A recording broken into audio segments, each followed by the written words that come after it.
ආයිබෝවන් යාළුවනේ මේ දවස්වල පොඩි උයම් පොඩ්ඩක් හැදුවා.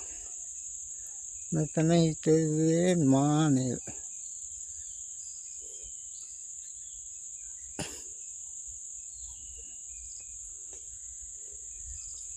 මෙතන පාත්තියක් හැදුවා. මොකුත් තාම හිටේ නෑ. ඒක කොම්පස් දාලා හිටවන්න යන්න ඕන.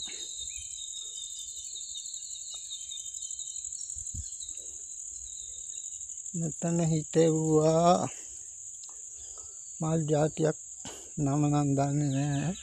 සුදු ලස්සන මලක් හැදෙන්නේ මේ දවස්වල මල් නෑ තාම.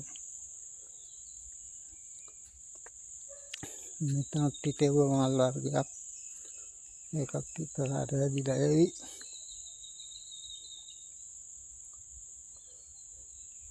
තවත් පාත්තියක් දැම්මා.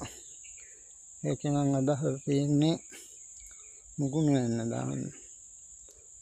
මේකෙත් මල් හිටවලා තියෙනවා මොනවද? දවල් කුමාරි මල්.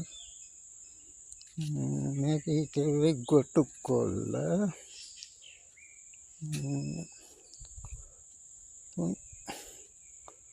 කුඩා කළු ගොල් ගොඩක් තියලා කොහෙද යන හින්දා ගඩොල් හැදුවා. මෙතන හිටෙව්වා නිවිතියා. පොල් පාත්තිය මාලා පොල් අතුලින් දැම්මා. ඉදිරි ගොඩක් තිබිලා ඒක ගොඩ ගහලා පොල් අතු දැම්මා. පොර වෙන්න ඇරෙන්න. තමයි ඉතින් මෙතන තියෙන ලස්සන මල් පූජා කරන බුදු මැදුරක්. මේ අපේ අක්කා කෙනෙක්ගේ නිදලක් මේක.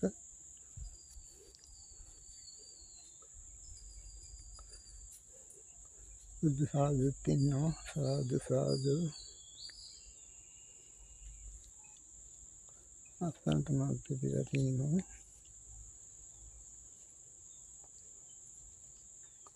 මෙතන පොන්ස් ගහක් ඒක නම් කලින් හිටවපු එකක්.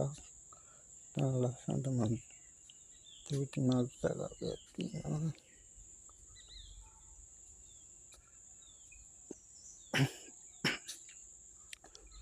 මෙතන